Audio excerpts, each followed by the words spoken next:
할렐루야. 사랑하는 우리 중등부 고등부 친구들, 한 주간도 건강하게 잘 지내셨죠? 오늘도 하나님을 함께 예배할 수 있어서 참으로 감사합니다. 이 시간도 우리의 온 마음과 정성을 다하여 하나님을 예배하고 하나님 앞으로 나아갔으면 좋겠습니다. 우리 함께 기도하고 힘차게 찬양 올려드리겠습니다. 나의 영혼이 잠잠히 하나님만 바라미어 나의 구원이 그에게서 나오는도다. 오직 그만이 나의 반석이시요 나의 구원이시요 나의 요새이시니 내가 크게 흔들리지 아니하리로다. 하나님은 영이시니 예배하는 자가 영과 진리로 예배할지니라. 아멘. 사랑의 하나님 아버지, 코로나로 인하여 복잡하고 불안한 시대를 살아가지만 우리를 지켜주시고 우리의 구원의 반석이 되어주시니 감사를 드립니다. 하나님께서 한 주간도 지켜주셨기에 오늘도 이 자리에서 하나님을 예배할 수 있는 줄로 믿습니다.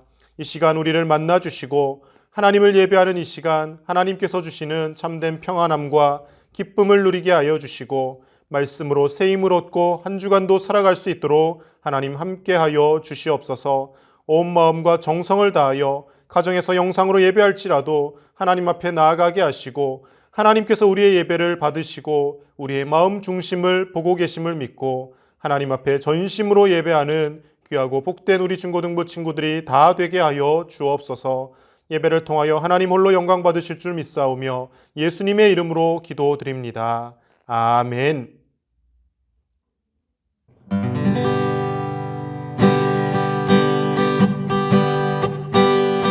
주의 인자하심이 생명보다 나음으로 내 입술은 주를 찬양. 주의 인자하심이 생명보다 나음으로 내 입술은 주 찬양. 주의 인자하심이 생명보다 나음으로 내 입술은 주를 찬양. 주의 인자하심이 생명보다 나음으로 내 입술은 주 찬양.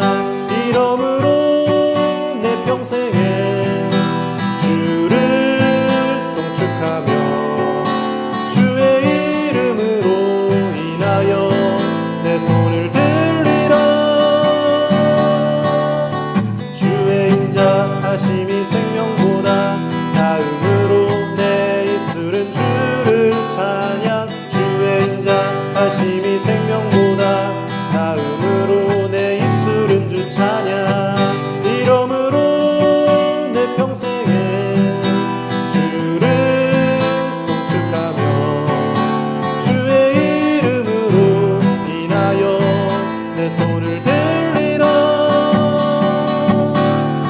주의 인자하심이 생명보다 나음으로 내 입술은 주를 찬양. 주의 인자하심이 생명보다 나음으로 내 입술은 주 찬양. 이러므로 내 평생에 주를 송축하며 주의 이름으로 인하여 내 손을 들리라. 주의 인자하심이 생명보다 나음으로 내 입술은 주를 찬양.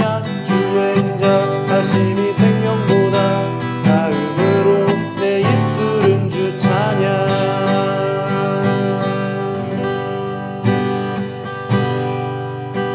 주의 인자하심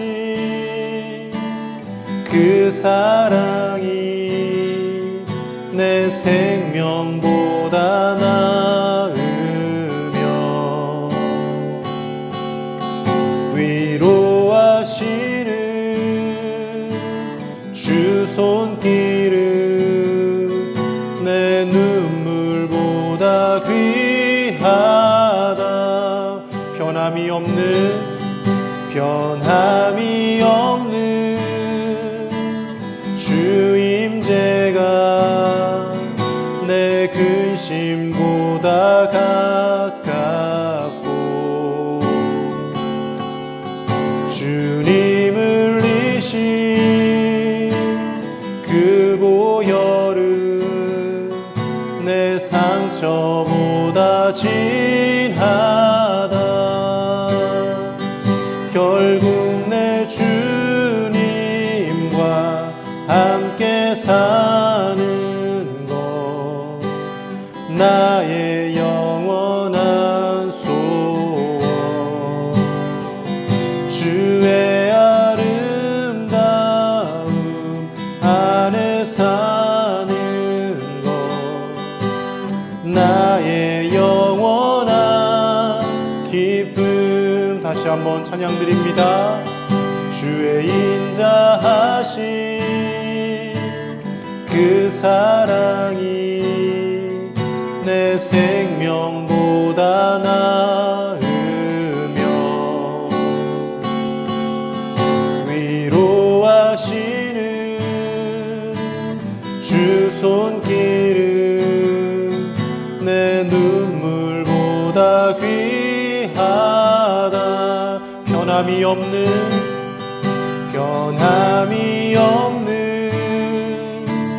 주 임재가 내 근심보다 가깝고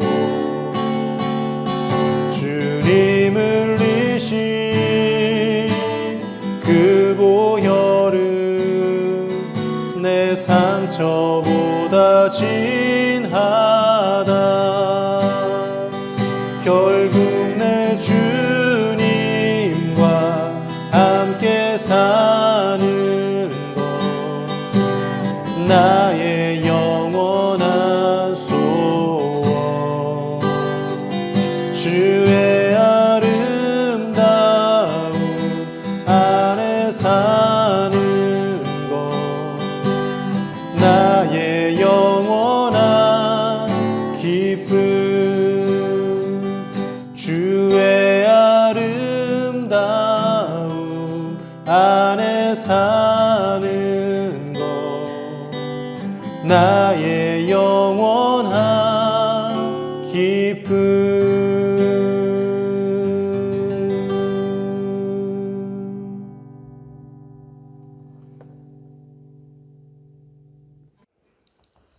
우리 다 함께 사도신경으로 하나님께 신앙 고백을 올려드리겠습니다. 나는 전능하신 아버지 하나님 천지의 창조주를 믿습니다. 나는 그의 유일하신 아들 우리 주 예수 그리스도를 믿습니다. 그는 성령으로 잉태되어 동정녀 마리아에게서 나시고 본디오 빌라도에게 고난을 받아 십자가에 못 박혀 죽으시고 장사된 지 사흘 만에 죽은 자 가운데서 다시 살아나셨으며 하늘에 오르시어 전능하신 아버지 하나님 우편에 앉아 계시다가 거기로부터 살아있는 자와 죽은 자를 심판하러 오십니다. 나는 성령을 믿으며 거룩한 공교회와 성도의 교제와 죄를 용서받는 것과 몸의 부활과 영생을 믿습니다. 아멘. 이 시간 우리 예배를 위해서 함께 기도하겠습니다. 사랑의 아버지 하나님, 오늘 주일을 맞아 다시 주님께 나와 예배하게 하여 주심을 감사합니다. 이 방학 기간을 잘 보내고 또 다시 학업을 시작하며 또 주님을 찾고 주님과 동행하며 주님께서 주신 이 귀한 시간들 또 함께하게 하신 또한 감사합니다. 오늘 이 시간 우리가 마음과 정성을 다 모아 주님 앞에 예배드리오니 주님께서 기뻐 받아주시고 우리를 통해서 영광 받으시며 우리의 삶 가운데 주님들 함께하여 주시옵소서. 한 주간을 또 지난 시간들을 돌아봅니다. 하나님과 함께 동행하지 못했고 또 주님의 뜻을 생각하지 못했고 또 주님께서 원하지 않은 일들을 했던 모든 시간들 주님 앞에 고백하오니 주님 불쌍히 여겨주시고 우리를 정결케 하여 주시옵소서. 다시는 이 죄를 짓지 않도록 주님 우리의 마음 가운데 주님 인도하여 주시고 또 우리가 주님의 뜻을 따라 살아갈 수 있도록 더욱 주님과 연합하며 교제하며 살아가는 우리 모두 되게 하여 주시옵소서. 하나님 주님의 음성을 듣고 또 주님의 뜻을 따르고자 합니다. 하나님의 말씀을 전하실 윤태원 목사님을 주님 강건하게 붙들어 주시고 그 입으로 나오는 모든 말씀 우리가 주님의 음성으로 듣고 또 그 뜻대로 살아가는 우리 모두 되게 하여 주시옵소서. 하나님 또 코로나19가 다시 확산되면서 많은 어려움 가운데 있습니다. 두렵고 떨리는 우리의 마음을 주님 불쌍히 여겨주시고 이 악한 질병 속히 소멸되게 하여 주시고 또 국가와 여러 모든 국민들이 함께 힘을 모아서 이 어려움 잘 극복할 수 있도록 주님 도와주시옵소서. 또 아프가니스탄과 미얀마 그리고 하이티에 있는 많은 어려움들이 있습니다. 그들에게서 눈 돌리지 않는 우리 되게 하여 주시고 비록 당장 우리가 할 수 있는 일들이 많지 않다 할지라도 그들을 위하여 기도할 수 있는 우리 모두 되게 하여 주시고 그 땅 가운데 주님의 평화를 주셔서 주님의 귀한 은혜를 베풀어 주시옵소서. 한 주간의 삶 가운데도 주님께서 늘 동행하시고 힘주시고 주님 말씀 기억하며 주님의 뜻대로 살아가는 우리 모든 중고등부 귀한 자녀들 다 될 수 있도록 주님 도와주실 줄 믿사오며 예수님의 이름으로 기도합니다. 아멘. 오늘 하나님께서 우리에게 주시는 말씀은 구약 성경 시편 63편 1절에서 4절까지의 말씀입니다. 시편 63편 1절에서 4절까지의 말씀을 함께 보도록 하겠습니다. 하나님이여 주는 나의 하나님이시라. 내가 간절히 주를 찾되 물이 없어 마르고 황폐한 땅에서 내 영혼이 주를 갈망하며 내 육체가 주를 앙모하나이다. 내가 주의 권능과 영광을 보기 위하여 이와 같이 성소에서 주를 바라보았나이다. 주의 인자하심이 생명보다 나음으로 내 입술이 주를 찬양할 것이라. 이러므로 나의 평생에 주를 송축하며 주의 이름으로 말미암아 나의 손을 들리이다. 아멘. 여러분, 성경의 많은 인물들이 참으로 파란만장한 인생들을 살았지만 그 중에서도 정말 롤러코스터를 타는 것과 같은 인생을 살은 사람이 있습니다. 바로 구약 성경의 그 유명한 왕, 위대한 왕 다윗입니다. 여러분, 다윗의 이야기를 너무나 잘 알고 있지 않습니까?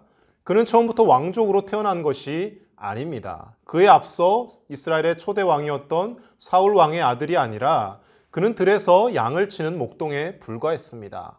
그리고 아버지 이새의 집안에서도 첫째가는 장남이 아니라 8번째 아들이었고 별로 주목받지 못하고 아버지조차도 인정하지 않던 아들이었습니다. 그런데 그 다윗이 훗날 어떻게 됩니까? 사울의 뒤를 이어서 이스라엘의 2번째 왕으로 등극을 합니다. 2번째 왕으로 등극을 할 뿐만 아니라 아직도 이스라엘 사람들은 다윗과 같은 강력한 메시아가 오기를 기다릴 정도로 다윗을 지금까지도 역사적으로 가장 훌륭한 왕으로 인정하고 있다는 것이죠. 사람들의 이런 인정을 받는 것도 중요하지만 하나님 역시도 다윗을 인정하시고 다윗의 삶을 기뻐하셨다라고 성경 곳곳에서 설명을 하고 있습니다. 그래서 우리를 구원하러 오신 예수님조차도 혈통적으로는 육신적으로는 다윗의 후손으로 오시게 됩니다. 그만큼 다윗이 하나님께 많은 복을 받았던 사람인 것이죠. 일개 목동에서 한 나라의 왕이 되었습니다. 그런데 그렇게 왕으로 평안하게 끝까지 살았던 것이 아니라 왕이 되었다가 이내 자신의 친아들에게 아들이 반역을 일으키는 바람에 그 아들을 피해서 광야로 쫓기는 신세가 되는 그런 폐륜 가정의 아버지로 전락하고 맙니다. 그리고 나서 다시 반란이 진압되고는 돌아와서 다시금 왕으로 살아가게 되는 것이죠. 참 우여곡절이 많은 인생입니다. 무명의 목동이었다가 한 나라의 왕이 되었다가 아들에 의해서 죽을 뻔했다가 결국 그 아들을 잃고 나서 다시 왕으로 살아가는 그런 인생을 살다 간 사람이 다윗인 것이죠. 그래서 다윗이 위대한 인물이면 틀림없고 하나님께 인정받는 인물이면 틀림이 없지만 그도 역시 부족한 인간이어서 많은 죄가 있었고 우리가 상상하지도 못할 만한 엄청난 청부살인을 하는 일도 남의 여자를 빼앗는 일도 저질렀던 사람이라는 것이죠. 그래서 우리가 다윗을 보면 한편으로는 참 대단하다 싶다가도 다윗도 그렇게 그 다윗과 같은 죄인도 하나님이 그렇게 사용하셨는데 우리도 하나님의 은혜가 임하면 얼마든지 하나님께서 사용하실 수 있겠구나 하는 소망을 가지게 되는 것입니다. 여러분, 학자들에 의하면 오늘 우리가 읽은 이 본문의 말씀 시편 63편 말씀은 비탄시라고 표현을 합니다. 시편에 여러 종류가 있어요. 비탄시가 있고 찬송시가 있고 제왕시가 있고 이런 종류의 시들이 있습니다. 시의 성격에 따라서 나눈 것이죠. 그런데 오늘 63편 말씀은 비탄시에 해당됩니다. 비탄시가 뭐겠습니까? 탄식하면서 슬픔 가운데 지은 시라는 겁니다. 근데 말씀을 오늘 우리가 4절까지 읽었지만 끝까지 쭉 읽어보시면 이게 과연 비탄시가 맞을까 싶을 정도로 다윗은 기뻐서 들떠서 하나님을 찬양하고 있는 모습을 보여주고 있습니다. 먼저 오늘 시편이 기록된 배경에 대해서 성경에 부제가 어떻게 붙어 있는지 살펴보면요. 성경이 이렇게 표현합니다. 시편 63편 되어 있고, 그리고 다윗이 광야에 있을 때, 광야에서 유다 광야에 있을 때 이렇게 표현하고 있는 것이죠. 다윗의 시 유다 광야에 있을 때 이렇게 표현합니다. 자, 학자들의 또 연구에 의하면 다윗이 왜 유다 광야에서 이 시를 지었겠는가? 자신의 아들 아까 말씀드린 것처럼 압살롬이 반역을 일으키는 바람에 아들을 피해서 광야로 쫓기는 신세가 되었을 때 그때 이 63편을 짓지 않았을까 대부분의 학자들이 추측을 하고 있다라는 것이죠. 오늘 말씀을 통하여서 다윗은 과연 이 비탄시를 짓고 있는 광야의 이 상황에서 어떻게 하나님을 이렇게 기뻐하며 찬양하는 것처럼 시를 짓고 하나님 앞에 나아갈 수 있었는가? 오늘 본문의 말씀을 통하여서 우리가 발견할 수 있는 은혜가 무엇인지, 진리가 무엇인지 우리 세 가지 정도 함께 살펴보도록 하겠습니다. 먼저 첫 번째로는요, 절박한 상황은 하나님을 향한 간절한 부르짖음이 된다는 것입니다. 오늘 1절 말씀 다시 한번 같이 읽겠습니다. 하나님이여 주는 나의 하나님이시라. 내가 간절히 주를 찾되 물이 없어 마르고 황폐한 땅에서 내 영혼이 주를 갈망하며 내 육체가 주를 앙모하나이다. 아멘. 하나님을 간절히 찾고 있습니다. 하나님을 간절히 찾되 어떻게 표현하고 있습니까? 물이 없어서 목이 말라 죽을 것 같은 이 광야에서 하나님만을 간절히 찾고 있다라는 거예요. 여러분, 광야라는 곳은 참 신비한 곳입니다. 먹을 게 잘 없어요. 딱딱하고 메마른 땅만 있고 사막하고는 또 다릅니다. 사막도 사람이 살기에는 쉽지 않은 곳이지만 이 광야는 딱딱해가지고요. 뭐 이렇게 걷는 것도 힘들고 그리고 풀도 잘 없고 그리고 물을 구하기란 더 어려운 곳이죠. 그리고 그런데 거기에다가 간혹 밤에는 여우라든지 이런 들짐승들이 다녀요. 그래서 들짐승에 의해서 공격을 당하기도 쉬운 곳입니다. 한마디로 사람이 오늘 죽을지 내일 죽을지 알지 못하는 위험에 처해 있는 그런 장소라는 것이죠. 이런 고난의 장소에서 다윗이 취한 행동은 무엇입니까? 하나님을 찾고 있더라는 겁니다. 왜 그렇겠습니까? 이곳에서 찾을 수 있는 도움이 아무도 없어요. 도와줄 사람이 없습니다. 자신의 편이 있을 리 만무하고 쫓겨서 몇몇 신하들과 그리고 군사들을 이끌고 도망 나왔지만 도와줄 사람도 없고 먹을 것도 없고 오로지 도와달라고 하소연할 곳은 하나님밖에 계시지 않는다라는 겁니다. 그래서 이런 절박한 생명이 오늘 내일 하는 이 상황, 정말 물 한 모금 마시지 못하면 죽을 수밖에 없는 이 상황 가운데 다윗은 하나님을 더 절박하게 찾을 수밖에 없었다라는 것이죠. 우리의 삶도 마찬가지입니다. 계속해서 코로나 상황으로 인하여서 우리가 많이 불안해하며 삽니다. 그리고 여러 가지 코로나로 인하여서 경제도 위축되고 경제는 위축되는데 집값은 또 천정부지로 치솟고 있습니다. 많은 젊은이들이 비탄함에 빠지고 탄식을 하고 있죠. 과연 이렇게 높은 집값을 우리가 나중에 어른이 되어서 어떻게 감당을 할 수 있을까? 우리 집이라도 한 채 가질 수 있을까? 미래를 생각하면 너무나도 암울한 현실입니다. 근데 이럴 때 우리가 할 수 있는 것이 무엇이 있겠습니까? 하나님을 붙들고 하나님을 의지하며 사는 겁니다. 아무리 세상에 나아가서 나를 좀 도와달라고, 집값이 너무 비싼데 나 집 사기 위해서 나한테 돈 좀 달라고 외쳐봤자요, 아무도 주는 사람 없습니다. 하나님 앞에 구하는 거예요. 하나님, 어렵고 힘든 상황입니다. 언제 코로나가 우리에게도 확산될지 모르지만 하나님, 우리가 최대한 조심은 하는데 하나님께서 지켜주십시오. 앞으로의 미래가 암울한데 이 암울한 현실 속에서 낙심하지 않고 하나님이 분명히 피할 길을 열어주시고 앞으로 우리가 살 집도 허락해 주시고 하나님께서 직장도 주시고 하나님께서 우리의 삶을 붙들어 주실 것을 믿고 기도하는 거예요. 다윗의 상황도 다를 바가 없습니다. 광야에서 언제 죽어도, 정말 언제 죽는다 해도 별로 이상하지 않을 상황에 쌓여 있지만 그러나 그가 하나님 앞에 구하였을 때 기적과도 같이 그는 다시 왕위로 복귀할 수 있게 되었다라는 것이죠. 사랑하는 우리 중고등부 친구들, 계속해서 어려운 시절이 연속된다고 하여서 좌절하지 마시고 이 상황이 하나님을 더 절박하고 간절하게 찾을 수 있는 상황임을 기억하시고 하나님 앞에 매달리실 수 있기를 바랍니다. 우리가 세상을 욕하고 탄식하고 세상이 왜 이러냐고 아무리 소리 질러봤자 변하는 것은, 달라지는 것은 아무것도 없습니다. 그런 시간이 있으면 하나님 앞에 기도하십시오. 하나님 앞에 신실하게 겸비하여서 미래 하나님이 나를 쓰실 수 있도록 하나님의 자녀답게 살아가십시오. 하나님 앞에 부르짖을 때 다윗과 같이 우리의 삶이 회복되어질 줄로 믿습니다. 많은 사람들이 평안한 삶이 이어질 때는 하나님을 찾지 않다가 죽을 고비를 맞게 되면 그때서야 하나님 도와주세요 찾게 됩니다. 우리의 삶도 예외가 아닙니다. 아직까지도 하나님 앞에 기도하지 않고 하나님 앞에 나오지 않고 있다라면 아직 우리가 고생을 덜 했다는 증거입니다. 정말로 죽을 것 같은 절박한 상황이 되면요, 아이고 하나님 제발 도와주십시오. 하나님을 믿지 않는 사람조차도 아이고 하나님 죽을 때는 그렇게 외친다잖아요. 하나님 도와달라고 외칠 수밖에 없는 것입니다.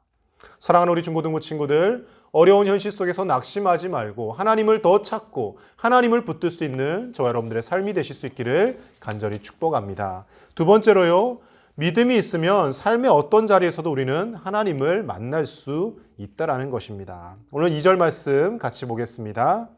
내가 주의 권능과 영광을 보기 위하여 이와 같이 성소에서 주를 바라보았나이다. 아멘. 2절 말씀은 지금 과거형으로 기록하고 있습니다. 성소에서 주를 바라보았나이다. 지금은 어디에 있습니까? 광야에 있죠. 과거에 내가 왕궁에 있을 때 평안한 날에 성소에서 하나님을 예배하고 하나님을 바라보던 시절이 있었는데 지금 저는 이 광야에서 쫓기는 신세로 있습니다라고 고백하는 겁니다. 그런데 장소는 달라졌는데 다윗은 어떻게 하고 있습니까? 여전히 하나님을 바라보며 하나님 나를 살려달라고, 나를 구원해달라고 하나님께 예배하고 기도하고 있더라는 거예요.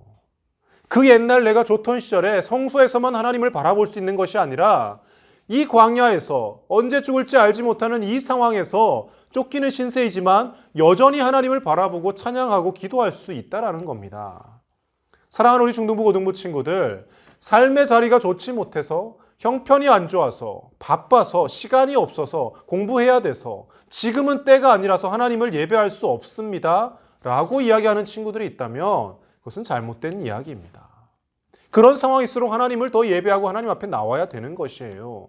다윗이 죽을 상황이 되니까 하나님을 더 절박한 심정으로 바라보잖아요. 성소에서 편안하게 하나님을 바라보았을 때는 다윗의 마음이 어땠겠습니까? 물론 하나님을 기쁨으로 예배했겠지만 지금처럼 이렇게 절박하지 않았을 거예요. 그런데 이 광야에서는 성소에서 하나님을 바라보고 예배 드릴 때보다 훨씬 더 절박한 심정으로 하나님 나를 붙들어 주시지 않으면, 하나님 나를 놓아버리시면 저는 오늘 당장 죽을 수도 있습니다. 아니 오늘을 넘긴다 해도 내일 죽을 수도 있습니다. 적들에 의해 죽을 수도 있고 갈증으로 인하여 목이 타서 죽을 수도 있고 밤에 잠을 자는 사이에 야생 동물의 습격으로 죽을 수도 있습니다. 하나님 나를 좀 도와주십시오. 나의 구원의 반석이 되어주십시오. 하나님 앞에 구하고 있더라는 겁니다. 사랑하는 우리 중등부 고등부 친구들, 우리의 삶의 자리가 어떠하든지 간에 우리의 중심이 하나님 앞에 바로 서 있으면요, 그곳이 때로는 지옥과 같은 고통의 현장이라 할지라도 우리는 하나님을 예배할 수 있는 줄로 믿습니다. 왜냐하면요, 아직 우리의 삶이 끝난 게 아니기 때문입니다.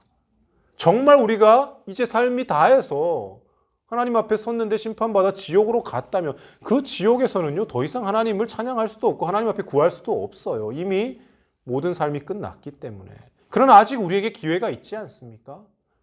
고통스러운 현장 가운데 있다 할지라도, 하루하루 힘든 상황을 살아간다 할지라도 호흡하며 살아있다라는 것은 아직도 하나님을 부를 수 있고 하나님 앞에 매달릴 수 있고 하나님의 구원을 경험할 수 있는 그런 은혜의 여지가 남아 있다는 것입니다.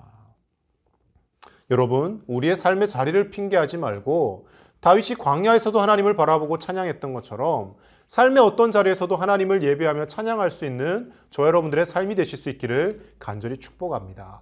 여러분 한번 생각해 보십시오. 정말로 나한테 중요한 일이 있다면요, 우리가 그 일을 함에 있어서 어떤 핑계도 되지 않습니다. 극단적으로 예를 들어볼까요? 만약 고3 친구가 있습니다. 내일이 수능 시험 날입니다. 오늘 열이 나고 되게 아파요. 근데 내일 시험 보러 안 가겠습니까? 열 좀 나도 타이레놀 먹고 해열제 먹고 꾸역꾸역 시험 보러 갑니다. 왜요? 그 수능 시험 치지 않으면 또 1년을 기다려야 되니까. 내일 중요한 회사에 면접 시험이 있습니다. 그 면접에 가면 내가 꿈꾸던 그 좋은 회사에 대기업에 취직을 할 수 있는데 안 가면 탈락인 것이죠. 갑자기 집에 뭐 급한 일이 생겼어요. 그렇다고 그 회사 면접에 안 가겠습니까? 다른 사람한테 그 급한 일 좀 대신 해달라고 부탁을 하고서라도 가겠죠. 마음이 있으면요, 중심이 있으면 어떻게든 가게 된다는 겁니다. 우리한테 정말 이것이 급하다라고 생각이 되어지면 어떤 절박한 상황에서도 어떤 어려움이 있어도 그것 제쳐두고 달려간다니까요, 여러분. 근데 우리가 하나님 앞에 때로는 핑계대고 예배하지 못하는 이유는 예배하는 것에 대한 그만큼 절박함이 없기 때문입니다. 하나님을 만나는 것에 대해서는, 하나님 앞에 나오는 것에 대해서는 별로 중요성을 두지 않기 때문에, 시험이 하나님보다 더 중요하게 생각되기 때문에 학원 간다고, 시험 본다고 예배를 못 드리는 거예요. 정말 내가 몸이 아프고 열이 나서 다른 친구들에게 피해를 줄 것 같으면, 그래서 여러분 지금 이 영상 예배 자료를 계속 매주 힘겹게 박성수 목사님과 제가 만들어서 배포하고 있지 않습니까? 예. 집에서라도 옷을 갖춰 입고 시간에 맞춰서 이 예배를 드리는 거예요. 하나님 그 중심을 보신다니까요. 아, 저 친구가 오늘 정말로 몸이 아파서 못 나왔구나. 그렇지만 가정에서라도 이렇게 예배하려고 애를 쓰는구나. 그 모습을 보신다는 거예요. 삶의 자리를 핑계하지 마시고 어느 곳에 있든지 간에 하나님을 신실하게 예배하는 우리 사랑하는 중고등부 친구들 다 되실 수 있기를 주님의 이름으로 간절히 축복합니다. 그런 자세로 살아갈 때 우리는 다윗과 같이 때로는 고난에 처한다 할지라도 하나님이 다시 회복시키시는 그런 인생을 살아갈 수 있게 되는 줄로 믿습니다. 그래서 우리가 잘 아는 찬양이 있죠. 어떤 상황에도 나는 예배하네. 부르신 곳에서, 내가 걸어가는 그 길에서, 내가 살아가는 그 삶의 현장에서 어떤 상황에도 나는 예배하네. 그 찬양의 그 고백이 저와 여러분들의 고백이 되실 수 있기를 간절히 축복합니다. 마지막 세 번째로요. 하나님의 사랑은 우리의 생명보다도 훨씬 귀한 것입니다. 오늘 3절 말씀 같이 읽습니다.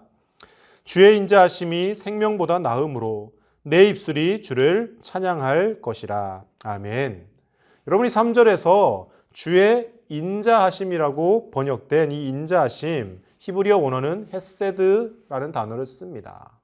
여러분 이 헤세드라는 단어는 인자, 자비, 끝없는 사랑, 친절, 긍휼 이런 많은 뜻들을 가지고 있습니다.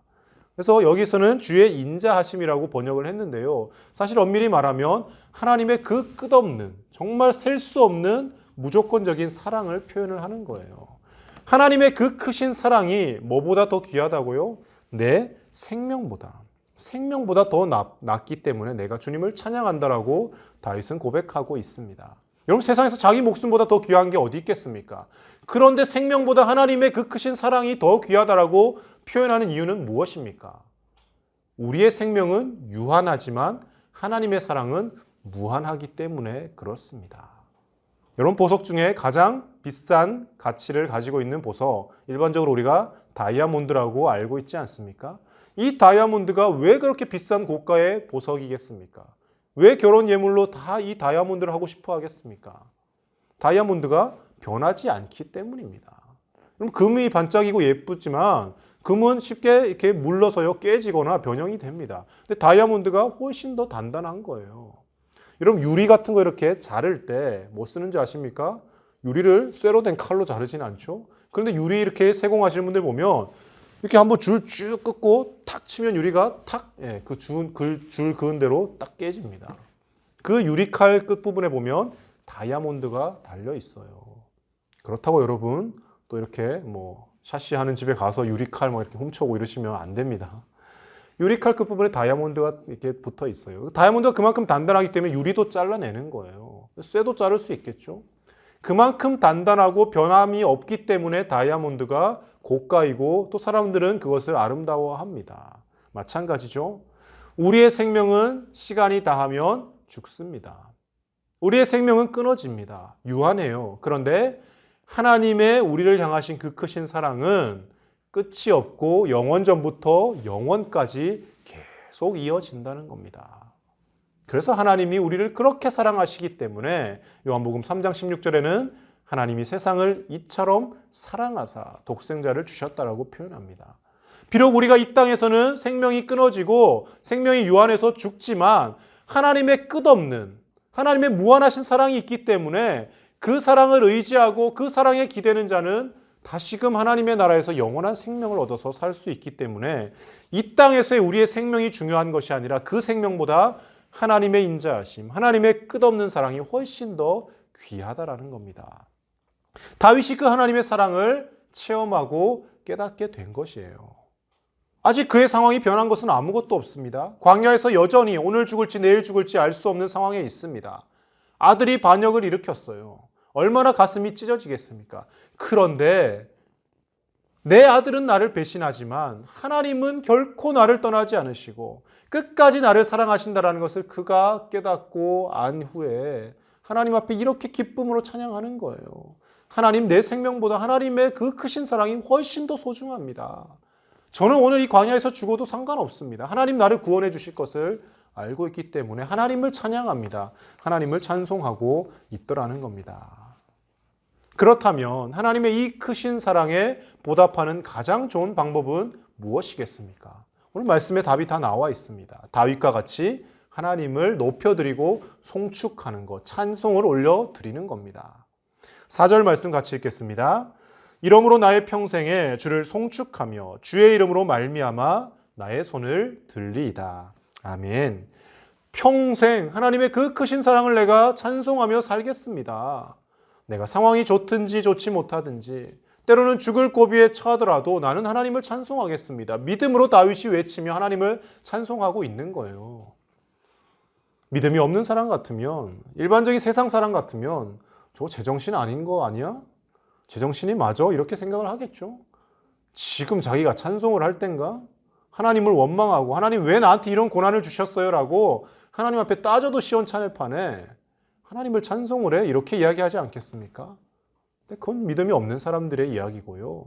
하나님의 그 크신 사랑을 깨달은 사람은 우리의 삶에서 어떤 안 좋은 일이 있어도, 나쁜 일이 있어도 이 코로나의 시간이 지금 2년, 거의 2년, 만 2년이 다 돼가는데 앞으로 2년 아니라 3년, 4년, 5년, 10년이 이어진다고 할지라도 그것과 상관없이 하나님을 찬송할 수 있는 거예요. 어려움이 있어도 하나님의 나라에서 우리는 영원히 살아갈 존재이기 때문에. 그래서 하나님 우리에게 가장 원하시는 것, 기뻐하시는 것은요, 우리가 믿음으로 하나님을 높여드리고 찬송을 하는 겁니다. 나의 평생의 주를 송축하며, 여기에서 이 송축이라는 히브리어 단어의 원어를 보면요, 바라크라는 단어를 씁니다. 이 바라크라는 단어가 참 특이하고 재미있습니다. 여러분, 이 바라크라는 단어를 성경 곳곳에 어디 쓰냐면요, 하나님을 찬송한다, 송축한다라는 단어에도 쓰지만 하나님이 우리를 축복하신다, 복 주신다는 그 단어에도 바라크라는 단어를 씁니다. 그래서 이 바라크라는 단어는 하나님의 1인칭 관점에서 사용했을 때는 복 주신다, 복을 내려주신다라는 의미가 되고요. 우리에게 사용을 했을 때는 하나님을 높여드리고 찬송한다는 의미가 되는 겁니다. 여러분, 복을 준다, 복을 빌어준다, 축복한다라는 의미는 무슨 뜻입니까? 복을 줄 힘이 있는 사람이 없는 사람에게 내려주는 거잖아요. 그렇죠? 그런데 인간인 피조물인 우리가 하나님 앞에 축복을 하고 하나님의 복을 빌어줄 수는 없는 것 아닙니까? 그렇기 때문에 우리 입장에서 이 바라크를 썼을 때는 하나님을 높여드리는, 송축한다는 의미가 있는 거예요. 여러분, 우리의 삶이 다윗과 같이 바라크, 평생 하나님을 송축하고 하나님 앞에 우리의 최선의 것으로 찬송을 올려드리며 감사와 기쁨의 마음을 올려드릴 수 있는 저와 여러분들의 삶이 되실 수 있기를 간절히 축복합니다. 그래서 우리가 신앙생활하면서 착각하거나 오해하지 말아야 될 것은 하나님이 우리가 어떤 크고 거창한 일을 하면 기뻐하실 것이라고 생각하는 것입니다. 물론 성공을 하고 돈을 많이 버는 것, 그래서 헌금도 많이 하고 하면 하나님이 좋아하시겠죠. 근데 그것보다 더 중요한 것은요, 돈을 많이 벌지 못하더라도, 우리의 삶이 건강하지 못하더라도, 우리가 늘 고난 가운데 처해 있을지라도 그 상황에서도 하나님을 놓지 않고 찬송하고 하나님의 그 크신 사랑을 바라보는 삶, 그것을 하나님은 더 기뻐하십니다. 지난주에 제가 정말 웃지 못할 뉴스 기사를 본 적이 있습니다. 아프리카 잠비아에서요, 제임스 사카라라고 하는 목사님이 이제 22살밖에 안 된 정말 어리고 젊은 목사님입니다. 아마 아프리카고 하니까 제대로 된 신학 공부를 하지 못했고 교육을 받지 못했던 것 같습니다. 물론 그는 하나님을 믿는 사람이었고 뭐 이런 놀라운 성령 체험도 많이 했겠죠. 기적도 체험을 했겠죠. 그러니까 이런 일을 한 것 같아요. 이 젊은 목사님이 교인들을 모아놓고 예수님이 죽었다가 3일 만에 부활하신 그 부활의 사건을 자신이 재현하겠다 그러면서 스스로 땅을 파서 무덤을 팝니다. 깊이 무덤을 판 후에 자신이 거기에 들어가서 눕습니다. 그리고 성도들에게 묻어달라고 합니다. 많은 성도들이 이건 아니다, 이거 아닙니다 목사님, 이렇게 할 필요 없습니다 하고 떠났어요. 그런데 일부 극렬한 성도들이 정말 그 목사님의 말을 듣고 흙으로 묻었습니다. 그리고 그 앞에서 3일간을 기도하면서 우리 목사님이 반드시 부활할 거야 그러면서 기도하고 기다렸어요. 3일이 지났는데 어떻게 됐겠습니까? 뭔가 무덤이 들썩들썩하고 흙이 막 날아가고 빛이 확 나면서 사람이 튀어나와야 될 것 같잖아요. 아무 변화가 없는 겁니다. 3일이 지났는데도 무덤에 아무 변화가 없자 그 묻어주었던 성도들이 다시 흙을 파기 시작했습니다. 흙을 파다 보니까 그 묻혔던 목사님은 어떻게 되었을까요? 싸늘한 주검으로 발견됐다라는 겁니다. 여러분, 우리가 신앙생활 하면서요, 이런 오류에 빠질 때가 참 많습니다. 내가 예수님의 부활을 직접 재현해서 하나님이 나를 살려주시면 많은 사람들이 기적을 체험하고 더 많이 하나님을 믿겠지, 예수님께 돌아오겠지? 여러분, 착각입니다. 그 부활은 예수님만이 하실 수 있는 것이고요. 우리는 우리의 삶을 최선을 다해 살다가 하나님 부르시면 이 땅에서 육체가 죽어지고 그리고 우리의 모든 생명이 하나님 나라에서 다시 호흡하게 되고 주님 다시 오시는 날 우리가 이 땅에 잠자던 모든 육체들이 일어나고 새 육신을 입어서 하나님 나라에서 사는 거예요. 근데 그것조차도 신학적으로 보았을 때 예수님 재림하시는 날 땅에서 시체들이 일어나고 새 육신을 입고 이거 되는 것이냐, 아니면 우리가 죽자마자 바로 하나님 나라에서 새 육신을 입느냐, 여러 논쟁들이 많습니다. 분명한 것은요, 하나님이 주신 이 삶을 그렇게 허무하게 마감해서는 안 된다라는 거예요. 예수님이 성경 그 어디에서도 예수님의 그 부활의 현장을 따라하라고 말씀하신 적이 없습니다. 오히려 그것은 하나님을 시험하는 잘못된 행위입니다. 여러분, 만약에 그렇게 해서 그 목사가 살아났다고 생각을 해보십시오. 사람들은요, 그 신기한 장면을 보고 하나님을 찬송하고 돌아오기보다는 우리 목사님이 신이다 그러면서 그 목사를 높이고 또 하나의 우상 숭배가 되어질 것이에요. 결코 그런 일을 해서는 안 됩니다. 근데 이런 일들이 벌써 여러 번 있어요. 한국에서도 이 비슷한 일이 옛날에 있었고요. 또 어떤 분들은 뭐 높은 곳에서 뛰어내리면 하나님이 받아주실 것이다 그러면서 뛰었다가 난리가 난 적이 있습니다. 그건 하나님을 시험하는 행위입니다. 예수님조차도 사단이 시험을 했을 때 마태복음 4장이 나오지 않습니까? 높은 곳으로 데리고 와서 뛰어내려라. 하나님의 아들이니까 하나님이 안 다치게 해주실 것이다. 예수님 하시지 않으셨어요. 그렇게 해서 스타가 되는 것이 중요한 것이 아니라는 거예요. 하나님의 뜻을 이루어가고 우리가 하나님의 뜻대로 살아내는 것이 중요한 것이지, 어떤 놀라운 기적을 일으켜서 정말 사회에서 내가 크게 성공해서 그것으로 하나님께 영광 돌리는 것, 그것을 하나님 원하시는 것이 아니라는 겁니다. 그래서 예수님께서 마태복음 5장 16절에서 이렇게 분명히 말씀하십니다. 이같이 너희 빛이 사람 앞에 비치게 하여 그들로 너희 착한 행실을 보고 하늘에 계신 너희 아버지께 영광을 돌리게 하라. 아멘. 이렇게 말씀합니다. 우리의 어떤 기적적인 행위로 하나님 앞에 영광을 돌리게 하라는 것이 아니라 우리의 착한 행실을 통하여 사회에서 지극히 상식적으로 살아가는데 저 그리스도인들은 정말 법을 잘 지키고 정말 정직하게 살고 정말 서로 사랑하며 사는구나. 그 모습으로 하나님께 영광을 돌리라는 겁니다. 사랑하는 우리 중등부 고등부 친구들, 하나님이 원하시는 우리가 하나님께 드릴 수 있는 최고의 우리의 노력은요, 다른 것이 아닙니다. 하나님을 마음껏 높여드리고 찬송하고 하나님의 영광을 많은 사람들에게 드러내는 겁니다. 고난의 상황에서도 기뻐할 수 있는 것, 하나님을 예배할 수 있는 것, 그것이 우리가 하나님께 드릴 수 있는 최고의 가치이고요. 그리고 우리가 때로는 고난 가운데 처한다 할지라도 다윗과 같이 하나님을 높여드리고 찬송하는 것, 이것이 하나님께로부터 받은 최고의 축복인 줄로 믿습니다. 다윗이 광야에서 하나님을 찬송했던 것을 떠올리시며, 여러분, 코로나의 힘든 시간을 계속해서 살아가지만 하나님 앞에 원망과 불평을 쏟아내기보다 감사와 기쁨으로 찬송하며 하루하루를 살아가실 수 있기를 우리 주 예수님 이름으로 간절히 축복합니다. 기도하겠습니다. 하나님 아버지, 감사합니다. 사랑하는 우리 중고등부 친구들이 어려운 상황 가운데서도 하나님을 찬송하며 예배하게 하시니 감사를 드립니다. 다윗과 같이 삶의 극악한 조건에 처한다 할지라도 하나님을 더 높이며 하나님 앞에 나아가는 우리의 삶이 되게 하여 주시고, 성소에서 평안한 날과 다름없이 정말 힘들고 어려운 날이 있을수록 더욱더 하나님을 예배하며 주님께 기도하는 삶이 되어질 수 있도록 믿음을 더하여 주시옵소서.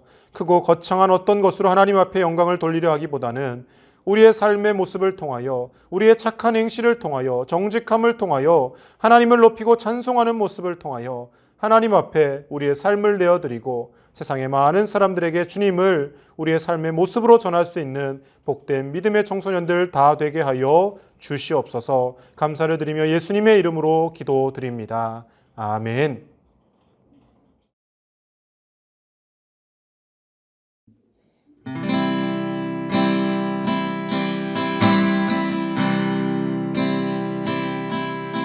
나의 피난처 예수 의지해요. 나의 피난처 예수 의지해요. 나의 가는 길에 거센 바람 몰아쳐와도 나의 피난처 예수 의지해요. 나는 영원히 주님 사랑해요. 나는 영원히 주님 사랑해요. 세상 어떤 것도 나의 사랑 끊을 수 없네. 나는 영원히 주님 사랑해요. 아바 아버지 나를 사랑하시니 나의 모든 것 주께 드려요. 아바 아버지 내가 여기 있으니 주님 영광 위하여 써주세요. 아바 아버지 나를 사랑하시니 나의 모든 것 주께 드려요. 아바 아버지 내가 여기 있으니 주님 영광 위하여 써주세요. 주님 교회 위하여 써주세요.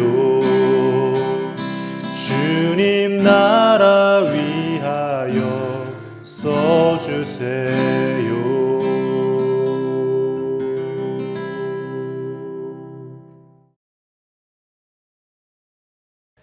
우리 드려진 예물을 위해서 하나님께 함께 기도하겠습니다. 하나님 아버지, 사랑하는 우리 중등부 고등부 친구들이 오늘도 하나님 앞에 귀한 예물과 정성을 올려드립니다. 물질만 드리는 것이 아니라 우리의 몸과 마음과 삶을 하나님 앞에 올려드리게 하여 주시고, 하나님께서 평생 우리를 먹이시고 입히시고 우리의 인생 책임져 주심을 믿고 믿음으로 담대하게 살아가는 귀한 우리 중고등부 친구들 되게 하여 주시옵소서. 코로나로 인하여 상황이, 사회가 여러 가지로 어려운 상황 가운데 있지만 그러나 하나님께서 우리의 살 길을 열어주시고 우리를 인도하여 주실 줄로 믿습니다. 주님 의지하며 담대하게 하시고 하나님 어려운 상황에서 낙심하는 것이 아니라 더 하나님을 찬송하며 기쁨으로 살아가는 믿음의 귀한 청소년들 다 될 수 있도록 축복하여 주시옵소서. 귀한 예물을 통하여 하나님의 나라가 더욱더 확장되게 하실 줄 믿사오며 예수님의 이름으로 기도드립니다. 아멘. 지금은 우리를 구원하시기 위하여 십자가에서 피 흘려 우리 대신 죽어주신 우리 주 예수 그리스도의 크신 은혜와 우리의 찬양을 기뻐 받으시며 우리의 삶의 예배를 받으시기를 원하시는 하나님 아버지의 놀라우신 사랑과 성령님의 감동감화 교통 위로하심이 어떠한 상황 가운데서도 하나님을 신실하게 예배하며 어려움이 있을수록 더 하나님 앞에 부르짖고 하나님을 찬송하며 살기를 다짐하는 주님의 사랑하는 모든 자녀들과 함께 예배하는 교사들과 이 시간 함께 예배하는 온 교회 청소년들 위해, 그리고 탈레반으로 인하여 고통받는 아프가니스탄과 그리고 군부의 독재로 고통받는 미얀마 땅 위에 코로나로 고통받는 온 세계 위에 이제로부터 언제나 영원토록 함께 하시기를 간절히 축원하옵나이다. 아멘. 사랑하는 우리 중등부 고등부 친구들, 한 주간도 평안하시고 건강 잘 챙기시고요. 이제 비가 내리고 날씨가 많이 시원해졌습니다. 또 이런 환절기에 감기 걸리지 않도록 조심하시고, 코로나 때문에 우리가 마스크를 잘 쓰고 다니니까 감기는 잘 걸리지 않는 것 같아요. 계속해서 안전에 유의해서 또 한 주간을 살 수 있기를 바랍니다. 다음 주에는 교회에서 뵙도록 하겠습니다.